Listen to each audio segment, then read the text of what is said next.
All right, so get ready, because today we're diving deep into some really fascinating connections between astrology and psychology.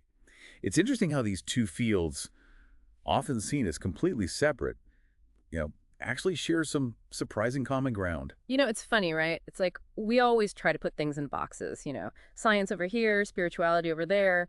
But when you really get down to it, both astrology and psychology are trying to get at that same big question. Who am I? Okay, yeah, that's a really good point.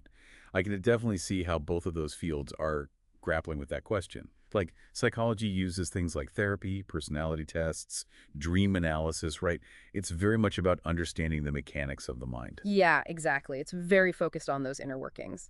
And then on the other hand, you have astrology with its more symbolic approach. I mean, the natal chart, it's like a snapshot of the cosmos at the exact moment you were born. And it's offering all these clues about your personality, your potential, and even the challenges you might face. Yeah, I've always been really fascinated by the symbolism in astrology. But for someone who's maybe more into the concrete world of psychology, how would you explain how those two approaches actually complement each other? Hmm, that's a good question. I think a good way to think about it is like having two different maps of the same city, Hmm. right? So one map might show you all the streets and buildings, all the physical stuff, while the other map highlights the energy flow, the historical significance of certain areas. You kind of need both maps, to truly understand the city. And I think it's the same with understanding yourself. Psychology gives you those concrete details, like the how of your mind, and then astrology offers that broader, symbolic why. Oh, I like that, the how and the why. That actually reminds me of Carl Jung. I feel like he was kind of this bridge between these two worlds. I mean, he actually used astrology in his practice, right? Yes, he did. Jung was really fascinated by astrology, and he actually saw it as a key to understanding something he called the collective unconscious. It's this deep well of like universal archetypes and symbols that we all share, regardless of our background or culture. Wait, so you're saying that Jung could look at someone's birth chart and tap into these like universal patterns that shape our human experience? Yeah, precisely. And it actually connects to this other fascinating concept that Jung explored called synchronicity. Those meaningful coincidences that seem to have no like direct cause, but have this really profound significance. Jung actually believed that astrology could help shed light on those seemingly random events. So let me get this straight. Like, if someone is going through a major life shift, let's say a career change or a relationship ending, and it just so happens to coincide with a significant transit in their birth chart, Jung might see that as an example of synchronicity. Like, the universe is kind of speaking to that person through those events. Yes, exactly. Like, for instance, the Saturn return, it's an astrological transit that happens around the ages of like 28 to 30. It's often a time of increased responsibility and this need to restructure one's life and confront limitations and, mature. And Jung might say that this planetary event is actually mirroring a deep inner process that's unfolding within that person. Okay, yeah, that's the kind of stuff I love, those aha moments. I mean, this interplay between the inner and the outer, the psychological and the astrological, is pretty mind-blowing when you think about it. Totally. And it gets even more interesting, I think, when you consider the concept of archetypes. Hmm. These universal recurrent patterns of human behavior that psychologists study, they're actually mirrored in the planets and signs of the zodiac. Hold on a sec. Are you saying the same archetypes that psychologists use are present in astrology? Oh, absolutely. Like, think about the warrior archetype, right? In psychology, you might analyze someone's assertive behavior and their drive through that lens. But in astrology, it's the planet Mars that embodies that same warrior energy. That planet is all about action, courage, and how we assert ourselves in the world. So it's like two different languages expressing the same core ideas. Like, psychology might say that someone is exhibiting some classic, like, shadow self behavior, while astrology might just point to a prominent Mars placement in their chart. It's fascinating how they kind of converge like that. Exactly. And it's not just Mars either. Think about Venus, the planet of love and beauty. It aligns with the lover archetype.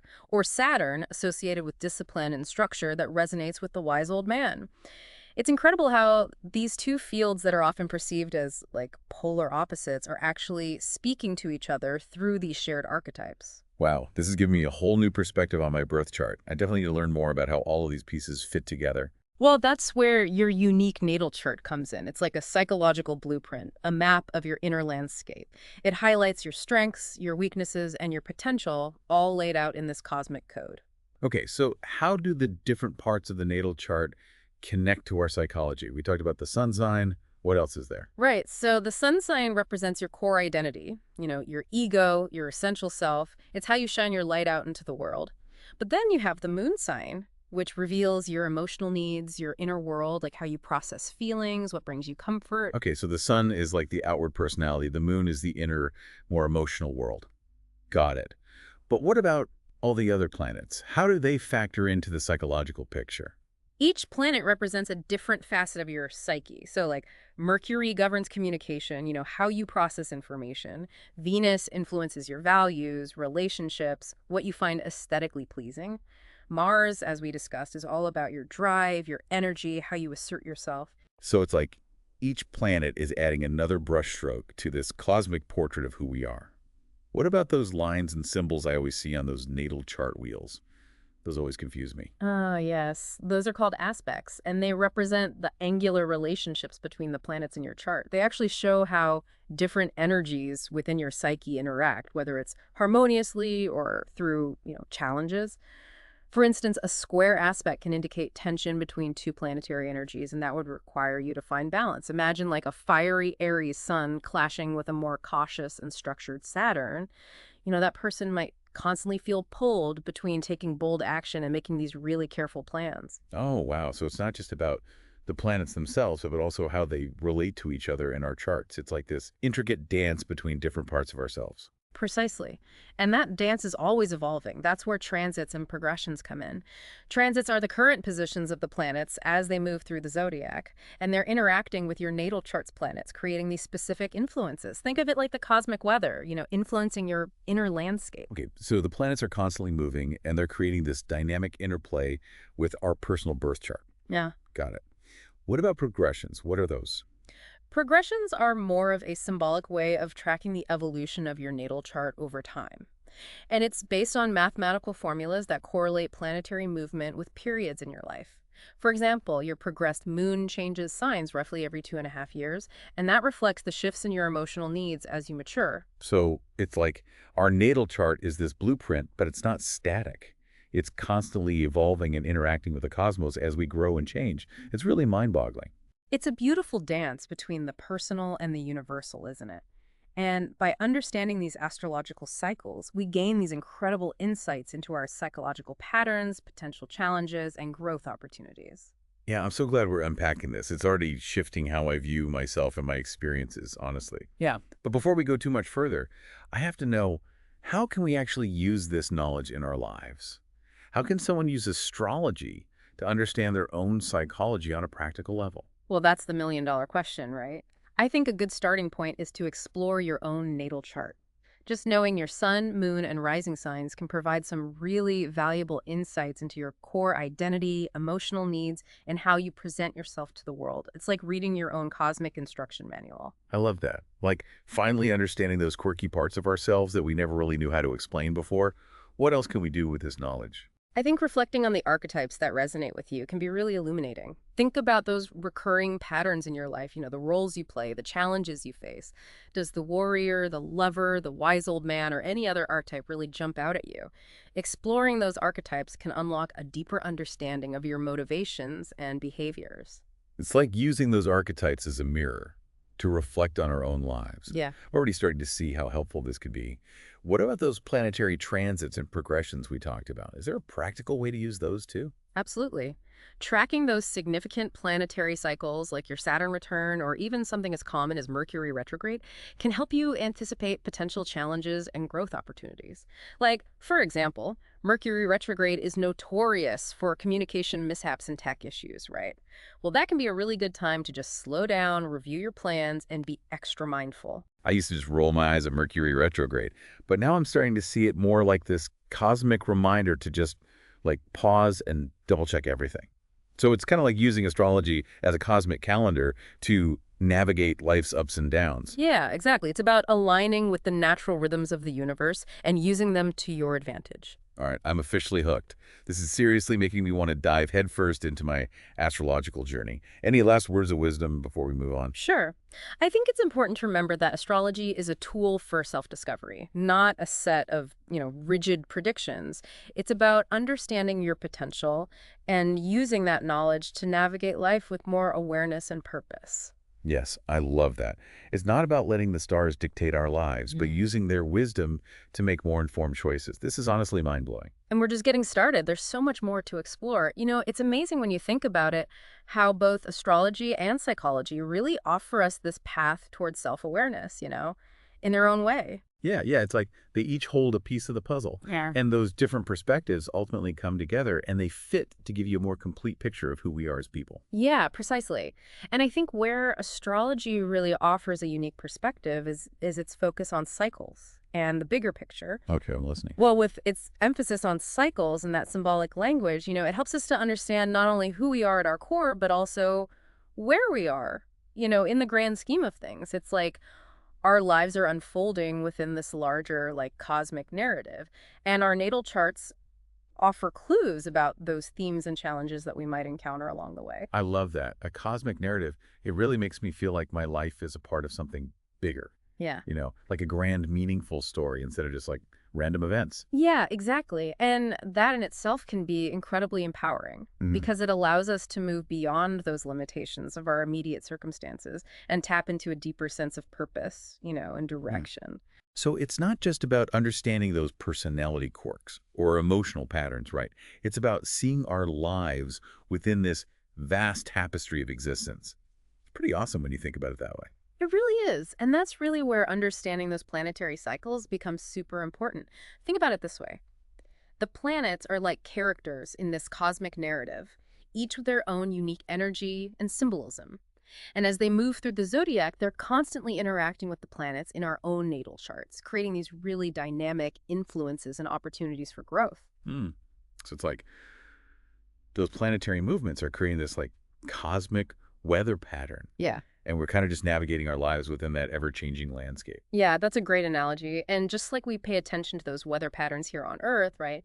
Understanding these cosmic cycles can really help us, anticipate those potential challenges and make more informed decisions and even harness those energies to our advantage. So instead of feeling like we're just at the mercy of fate, we can actually use this knowledge to understand those forces at play Right. and navigate our lives with more awareness and intentionality. That's pretty cool. It is. It's about like taking ownership of our journeys. We can't control everything that happens to us, but we can control how we respond, right? And how we Right. choose to grow from those experiences. And astrology can give us that extra layer of insight to make those choices more consciously. This is making me wonder, though, if astrology can be so helpful in understanding ourselves and navigating all of life's challenges, why is it so often met with skepticism?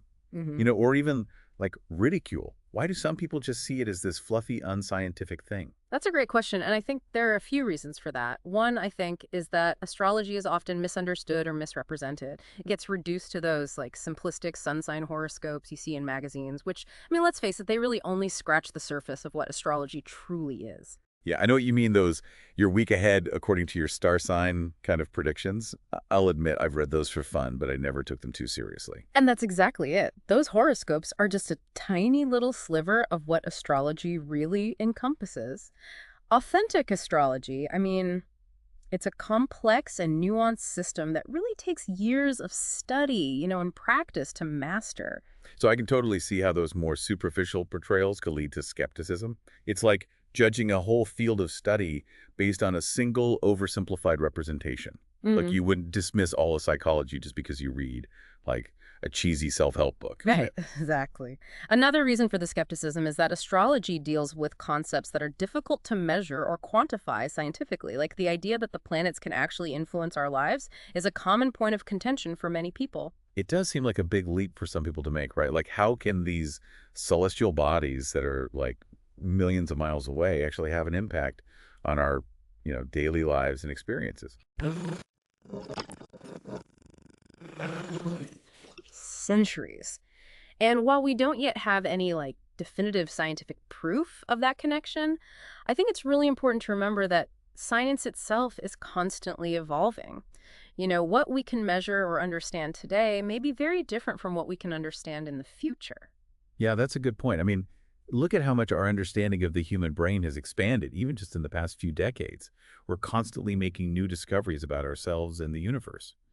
Who knows what we'll be able to understand in the years to come? Exactly. And who's to say that, one day We won't have the scientific tools or frameworks to understand these subtle yet really profound influences of the cosmos on our lives. Right. It's so exciting to think about all the possibilities. What if, one day astrology and psychology are seen as these truly integrated disciplines, working together to just illuminate the mysteries of human existence? That would be incredible, wouldn't it? Like, imagine what we could unlock if we combine the really rigorous methods of psychology with that symbolic language and the insights of astrology.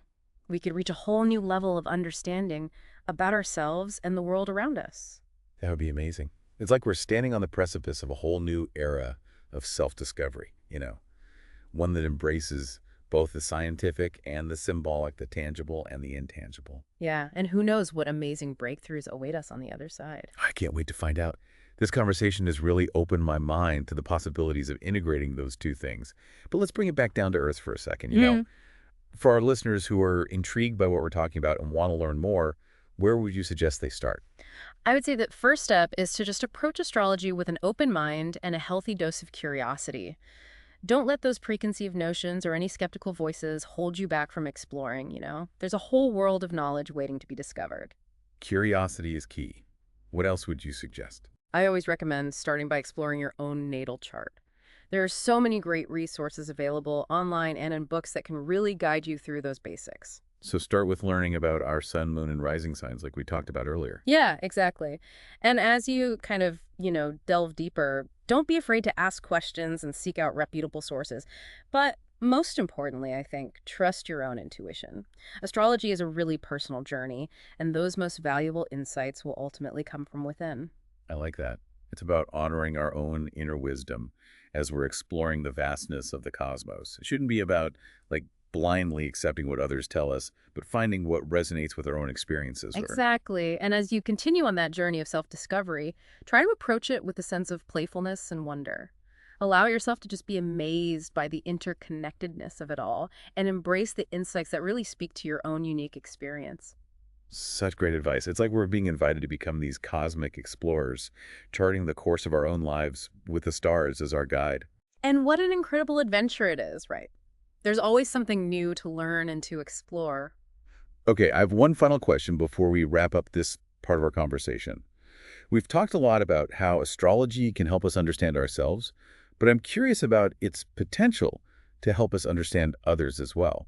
Can astrology be used to, improve our relationships? Absolutely. In fact, there's a whole branch of astrology called relationship astrology that specifically explores the dynamics between two individuals based on their natal charts. Oh, wow, that's interesting. So you can actually compare two people's charts and see how their energies, interact. Exactly. It's kind of like having a cosmic decoder ring for relationships. Yeah. By looking at those planetary placements and aspects between two charts, we can gain insights into, the strengths, challenges, and potential growth areas within that relationship. So it's like getting a cosmic compatibility report. hmm But I imagine it's much more nuanced than those simple "are you compatible" quizzes that you sometimes see online. Much more nuanced, definitely. Relationship astrology isn't about determining whether two people are meant to be or not.